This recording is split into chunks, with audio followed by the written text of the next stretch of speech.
35 चौके छक्के 317 रन नहीं खाया गेंदबाजों पर रहम। नेपाल के शेरों ने लगाई ऐसी दहाड़, मिट्टी पर मिल गए विरोधियों के अरमान। बजाया विश्व क्रिकेट में अपने नाम का डंका। एक नहीं चार चार बल्लेबाजों ने किया गेंदबाजों को 22 गज की पट्टी पर बर्बाद। पूरा वर्ल्ड क्रिकेट रह गया हैरान। नहीं देखी होगी ईशान पांडे की ऐसी पारी, हिलाई क्रिकेट की दुनिया सारी। पहले बल्लेबाजों का तांडव, फिर गेंदबाजों का कोहराम। नेपाल के शेरों का आया मैदान में तूफान, बना डाला ऐसा कीर्तिमान। क्रिकेट एक्सपर्ट भी देखकर रह गए हैरान, सब कर रहे गुणगान।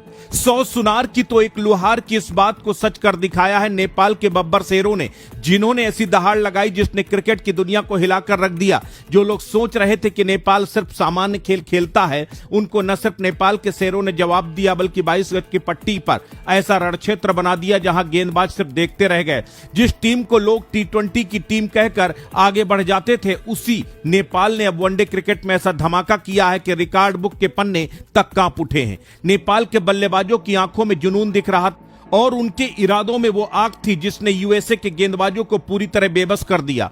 बता दें कि इसकी शुरुआत नेपाल के सलामी बल्लेबाजी से हुई। कुशल भुरतेल और आसिफ शेख मैदान पर उतरे और पहले ही ओवर से इरादे साफ कर दिए।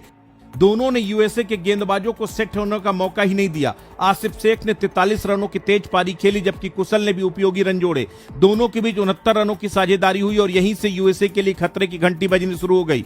गेंदबाज लाइन बदलते रहे, रणनीति बदलते रहे, लेकिन नेपाल के बल्लेबाज सिर्फ एक ही मिशन पर थे, हमला और सिर्फ हमला दिखा। फिर मैदान पर युवा बल्लेबाज ईशान पांडे आए और यहीं से मैच पूरी तरह नेपाल की तरफ झुक गया। ईशान की आंखों में जो आग थी वो हर शॉट्स में दिखाई दे रही थी। 83 गेंदों में 84 रन, लेकिन ये सिर्फ आंकड़े नहीं थे, ये वो पारी थी जिसने यूएसए के गेंदबाजी की कमर तोड़ दी।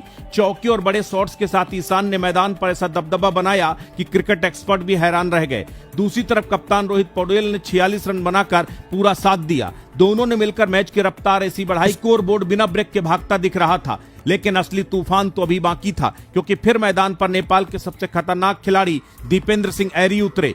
वही दीपेंद्र जिसने 9 गेंदों में सबसे तेज अर्धशतक का विश्व रिकॉर्ड बनाया था। इस बार भी आते ही उन्होंने गेंदबाजों की नींद उड़ा दी। सिर्फ 36 गेंदों पर 59 रन, 4 चौके और 4 गगनचुंबी छक्के। गेंद जैसे बल्ले से नहीं मिसाइल बनकर निकल रही थी। यूएसए के गेंदबाज समझ नहीं पा रहे थे गेंद डाले कहां, और देखते देखते नेपाल ने 50 ओवर में 317 रनों का विशाल स्कोर खड़ा कर दिया। ये वनडे इतिहास के पहले बल्लेबाजी करते हुए नेपाल का सबसे बड़ा स्कोर बन गया। लेकिन कहानी सिर्फ बल्लेबाजी पर खत्म नहीं हुई। पहले बल्लेबाजों ने मैदान पर तांडव दिखाया, फिर गेंदबाजों ने ऐसा कोहराम मचाया कि यूएसए संभल ही नहीं पाया। सोमपाल कामी ने शुरुआत में झटका दिया, फिर मैदान पर आए संदीप लामिछाने और उन्होंने अपने अनुभव का ऐसा जादू चलाया कि यूएसए की पूरी बल्लेबाजी मिडिल ओवर में फंस गई।